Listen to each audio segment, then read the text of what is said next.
So, Dr. Kahn, thank you so much for joining us today. And make to the right a little bit. You want me to swing over? Because I'm right over that shoulder here. Okay. Okay, is that better? I've got it. You want to rotate the chair? Or No, you know what it is, Jay? I've got my big fat purse here.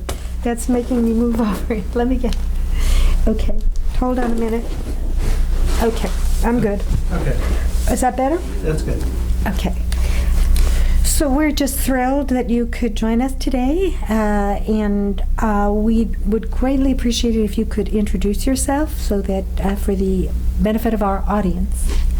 Sure. I am James G. Kahn. I am a physician. I also have a degree in public health. I'm a professor at the Institute for Health Policy Studies, as well as in epidemiology and in global health. Thank you. We've always found it interesting to speak with people about what brought them to the Institute, how you happened to alight on our doorstep. Well, for me, I was in a class in my public health master's program at UC Berkeley in 1988, and there was a session taught about AIDS with a guest lecturer by the name of Merv Silverman, who was, of course, the former head of public health for the city and county of San Francisco. And he mentioned as part of that presentation that people were starting to be interested in the costs of treating AIDS. So I went up afterwards, this caught my interest, and I said, well, how can I work on that? Can you help me find a project that I can work on? And he said, well, I can't, but you can talk to a guy named Phil Lee. He runs a place called the Institute for Health Policy Studies, and he works with someone named Ann Satofsky, and I'm sure the two of them can help you find a project. And that, in fact, is exactly what happened. I worked on that project. I then moved on to a fellowship in the International Health Program Office at CDC, and when I was done with that, I applied for postdocs at IHPS and came back to IHPS as a postdoc. That's amazing. I didn't realize that Merv was your link. Merv was my link. Interesting. I wonder what the motivations... Oh, can I just add one other thing Sure. in case it's useful for Jay in the editing table?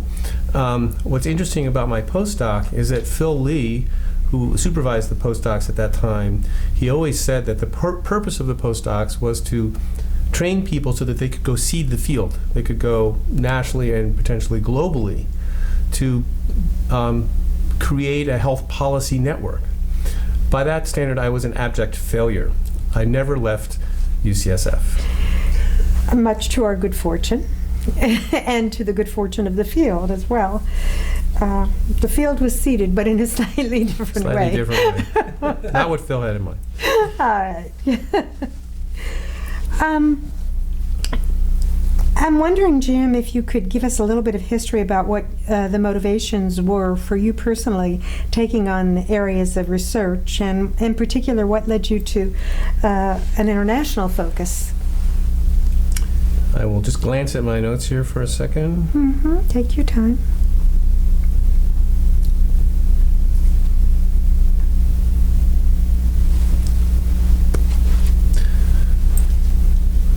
So I guess my interest in global health started long before I arrived at IHPS. Even as a first-year medical student at Albert Einstein, I was interested in global health, and there was an opportunity to do a summer study tour in Pakistan. So we went around Pakistan, looked at the primary care and the hospitals and some training. And so I was already interested and got my first exposure to healthcare outside of the United States. I actually wrote an article based on some of those travels. That was my first article published in the Einstein Quarterly. When I got to my postdoc, so many years later, I was exploring different avenues, and my mentor, Gene Washington, who I know you're also interviewing, Gene got a call from CDC, where he used to work, and they said, Gene, can you look at the cost effectiveness of HIV prevention in injecting drug users? This is a project we'd like to do. Can you do it? So Gene figuratively turned to me and said, Jim, can we do this project? And me not knowing what I was getting into and being a young and enthusiastic and unafraid postdocs said, of course we can do that. And so we together started on that journey, which turned out well, to look at HIV prevention, cost effectiveness in drug users. Then I was well into that work, and I was invited to a meeting which I thought was about HIV. Turned out the meeting was mixed topics. It was also about pelvic inflammatory disease, an area which I had done some work in with Jean as well, but I had sort of set aside and was no longer planning to work in. And I found out that I was assigned to the PID group. And so I called up the conference organizer and I said, I'm really sorry, I don't do PID anymore, I do HIV.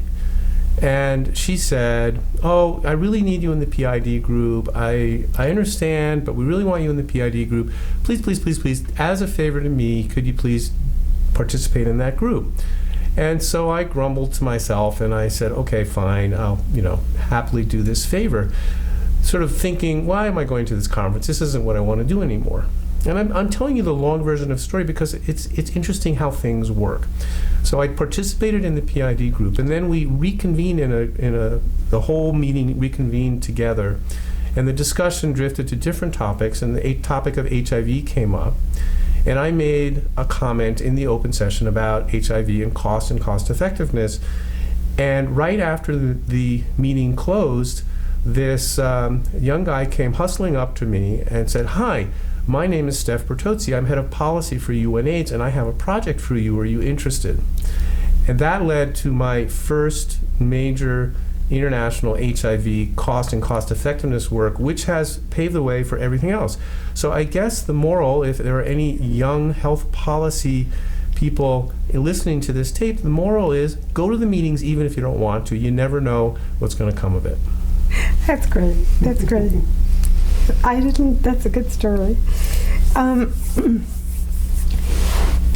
Jim, looking back, I'm wondering if you can describe for us what you think the biggest challenges have been to conducting rigorous and relevant work in areas of your research, both domestically and internationally, for that matter.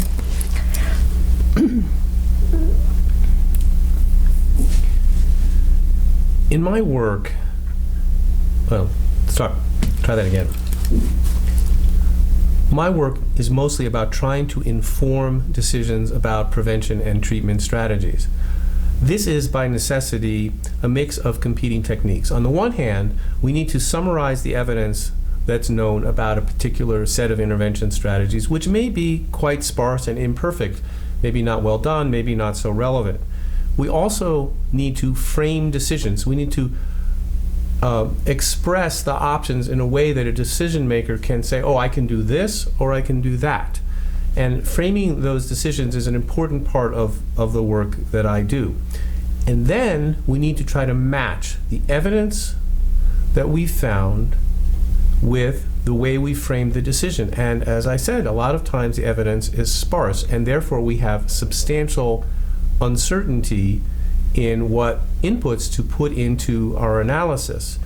And the real trick in my work has been a real challenge, but we've certainly tried in many ways to address this, is to help decision makers understand how to use the data that are there, as well as how to work around the uncertainties that result from the data that are missing. And so we do a lot of work about making decisions in circumstances where data are imperfect, that is to say, almost every circumstance we ever face in making decisions, and using tools in our trade to understand and work with the uncertainty so that the decision is facilitated rather than blocked. And a lot of times what we find is that one can make a good decision despite what appear at first to be major uncertainties, maybe because those factors don't really drive the decision, but until we structure the analysis and structure the decision, we don't know that. So that's the challenge, is to navigate through sparse data and decision making in a way that helps decision makers arrive at a decision. Can we get a statement out of that? That's really good. So the challenge, start with the sentence then, the challenge is to... Okay, for my work, the biggest challenge is bringing together the available data. To Phyllis. Sorry? Yeah, just say it to Phyllis. I'm sorry? Oh, look at me. You're talking to the camera versus... Oh, I'm sorry. Okay. That's, you Oh, won't sorry, be the, sorry, you're not sorry, the first one. Okay, got it. All right. In my work. In my work, the biggest challenge is to bring together the available data and a formal analysis of the decision that policymakers are trying to make. Great. And that will lead into the other piece, I think. Yeah. Okay. Thank you. Okay, good. So the next question, I think, might be also a useful opportunity to address something that's come up as a theme that I know, Jay, you've been working on, and that is sort of the various methodological tools and approaches that one can find within our community. And in terms of the collaboration question I'm about to ask you, it's been something that's come up again and again. I think you've... So, okay, with that, no further ado, I'm wondering, Jim, how the Institute and your collaborations through the Institute has supported your work and really facilitated doing the kind of thing you just described.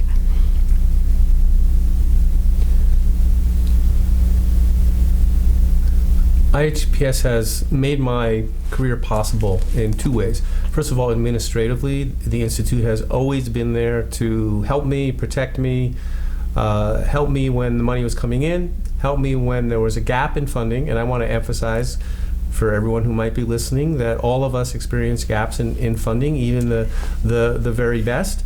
And that's not a personal failing, that's a fact of life in this business.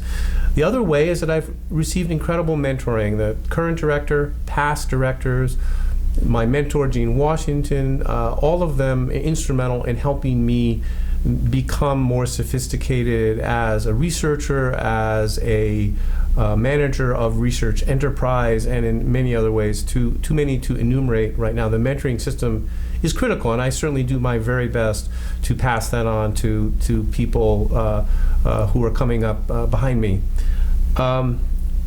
In addition, collaborations, I have collaborated with a large number of people at the Institute. On a rough guess, half of current Institute faculty have collaborated at one time or another.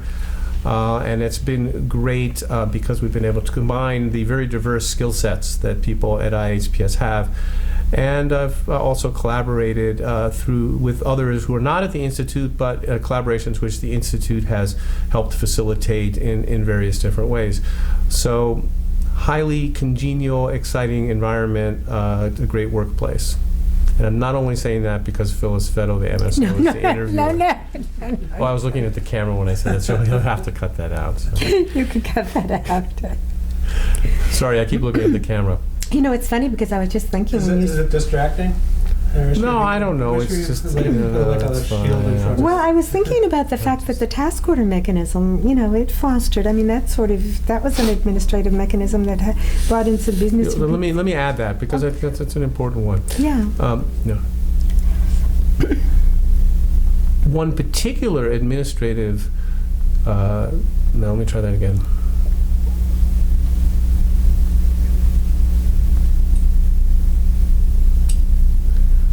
One particular way that IHPS has been administratively effective is to set up task order mechanisms, which take quite a bit of upfront work, but then allow sole source contracts for interesting work that helps round out the funding portfolio, because it can be hard to get all of one's funding from NIH grants. That's great. That's also a recurrent theme, as Jay can attest. Okay. Okay. Jim, as you look back and reflect upon the past several decades that you've been at the Institute, I'm wondering if you have a particularly strong feeling about what you think the most important or significant outcome of your work has been, where you think you've been most effective in your work.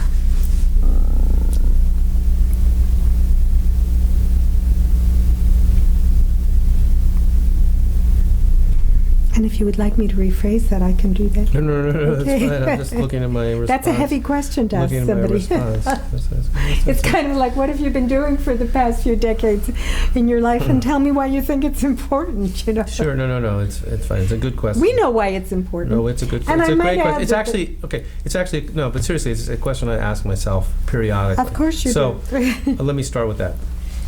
Great question. It is one that I ask myself and my collaborators, and I ask ourselves collectively regularly, because we want to have an impact. And I think I can say that the most successful impacts we've had have been in two contrasting areas. One is demonstrating that health interventions are effective and cost-effective at a population level. This is something, for example, that we did for adult male circumcision to prevent HIV infection in Africa, where we did the first model of the population impact and cost effectiveness, and we have good reason to believe that that was considered in the WHO deliberations. That's the World Health Organization deliberations about endorsing male circumcision. A similar kind of finding for integrated community health campaigns, which combine HIV testing, bed nets to prevent malaria, and water filters to prevent diarrhea, where our research is helping to demonstrate that that is an effective and cost-effective strategy. On the other side, we have done some similar kinds of work which seem to suggest that other interventions, which at first appear to be a good investment of public health dollars, may not be so good. One of them is viral load testing of people on antiretroviral therapy for HIV. Viral load testing is a fancy lab test that is standard of care in this country, but may not add much to the clinical outcomes for people in resource-poor settings. And so we teamed up with a clinical research team that did a randomized controlled trial comparing viral load testing to other ways of monitoring antiretroviral therapy, and we found that the viral load testing did not seem to be a good use of public health dollars. That always raises controversy because other people may disagree with us, but we think that showing that interventions are not the best use of funds is an important part of what we can do. Another example of that for us is female condoms, which are a more expensive version of male condoms, and the female condoms are obviously used by the women, and they work very well, but they're kind of expensive, and we did some work which demonstrated that for some important reasons, they don't add much protective benefit. And if you want to know more, you have to read our papers. Sorry about that. In terms of the efficacy, yeah. Well, they don't increase the HIV infections prevented very much. I see. And the main reason is when they're used. Now I'm tipping my hand. Oh well, when they're used, they normally are replacing use of male condoms, and so they're very expensive. And if you're merely or largely replacing use of male condoms, then they're not such a good investment. We actually have some evidence from colleagues that our analyses have been used to influence policy decisions and also have led to some price reductions for some antiretroviral drugs. And so when we hear that, we hope that's really true, and of course it's very gratifying to think that some analysis that we did at some computers here in San Francisco might be helping decision makers in Washington or in Nairobi or wherever. Yes, I would think so. And I think that actually answers what outcomes are you most proud of, the next question. Right. So, Jim, I'm wondering, as you reflect back, what you think the value added is to having an institute like the Institute for Health Policy Studies, both in terms of your own career and in terms of the field as well.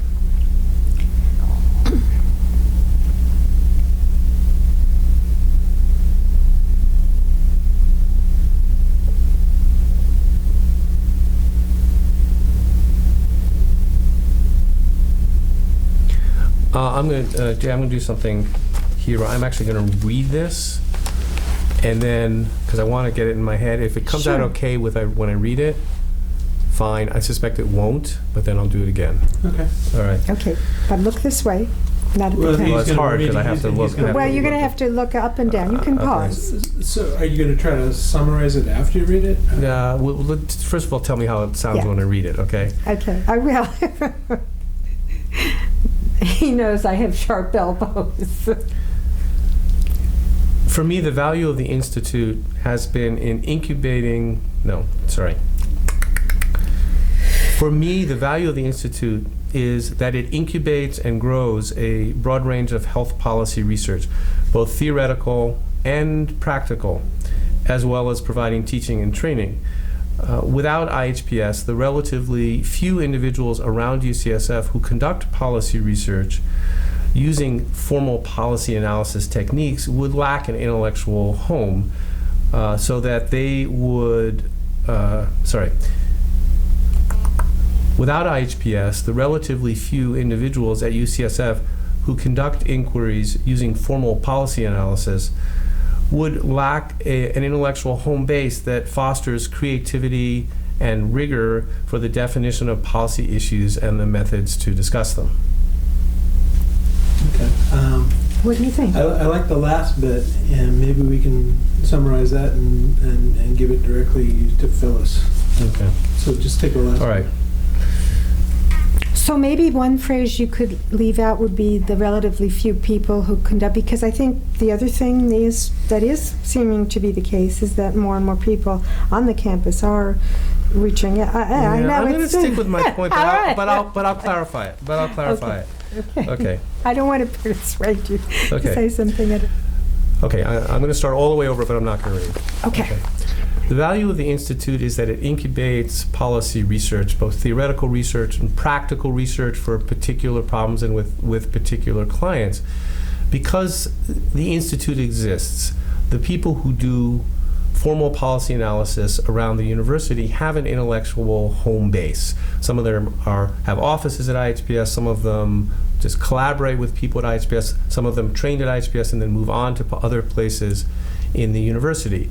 It's gratifying to see the number of people doing policy research at UCSF growing over the past 30 years, in large part because of the Institute. Many departments, maybe most departments, now have people doing policy work, but we're still a minority.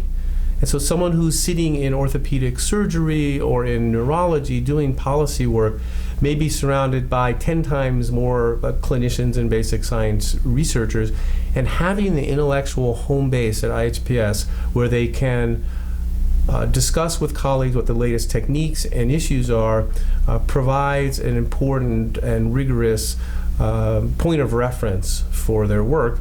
If we didn't have IHPS, those people would certainly continue to do their work, but would lack that kind of a strong touchstone for health policy ideas. I like it. Excellent. Good. You had to have heard Kevin Bozick on Friday talking about how he looks forward to his Fridays here Good. at the Institute. Kevin and I You can coordinated bookend. the whole thing. You can look in.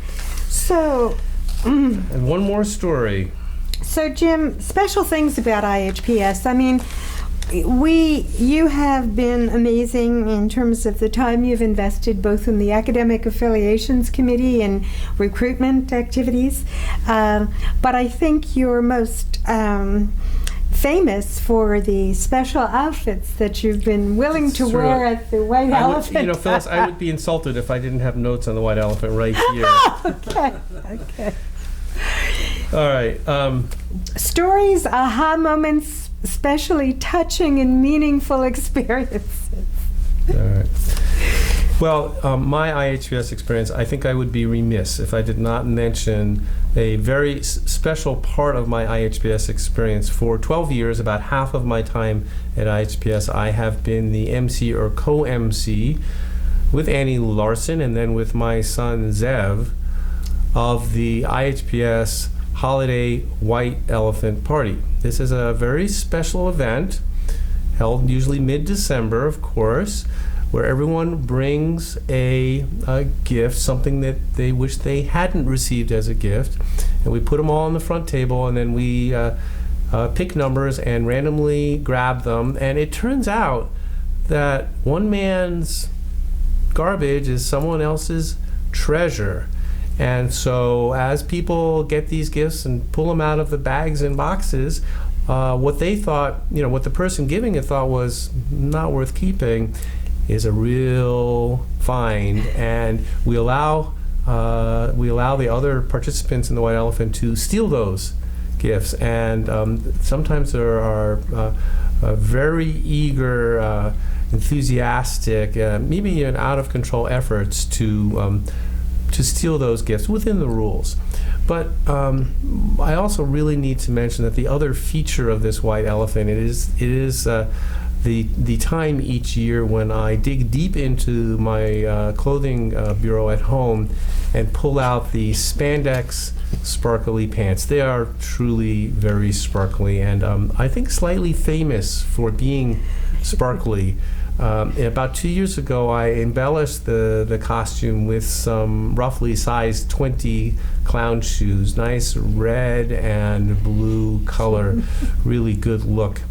And so this has been a very fun part of my role at IHPS. And the torch has largely passed to my son. That he now considers this a regular gig. We'll see how long it lasts. Anyway, it is, for better or worse, one of my more memorable appearances at IHPS each year. Excellent. So you know that they call you Sparkle Bottom, huh? No, I didn't know that particular turn of phrase. Twinkle Toes and Sparkle Bottom. Yes, all right, did we get everything? Did we cover all your thoughts? So everything. Anything you want to, in terms of No, I looking think back, you have to- mentors, decades, people, leadership, geographic location. Let me think. I got a question, and maybe you can answer it off the record or on the record. And you're running out of time. Yeah, but that's all right. I can wait. I told people I'd be back by 2:10.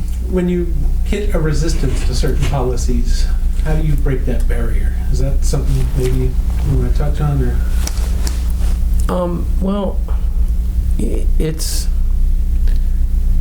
arguably it's not part of my job. So if people say, if we show, for example, that some particular intervention that is popular may not be a good use of public health funds if your goal is to say reduce HIV infections, and someone says, but we want to do it because it's important in terms of fairness to groups or equity, different criteria than efficiency. I call my work about being about efficiency of investment, and so people say, well, that may be that maybe that's true, and maybe it's not, but I don't care about that. What I really care about is that everyone gets some portion of the HIV prevention effort. What I would say is that's your decision. I'm not a policymaker. I'm an analyst. All I can do is show you that based on the best available evidence, this kind of intervention is unlikely to prevent many HIV infections. And if you want to do it for other reasons, of course I understand that, and efficiency, cost effectiveness is only one of many possible considerations, but I just want you to be aware that the best evidence would suggest that if you determine your HIV prevention spending by equity, it might lead to more infections than if you determined your HIV prevention spending by putting it where it could do the most good.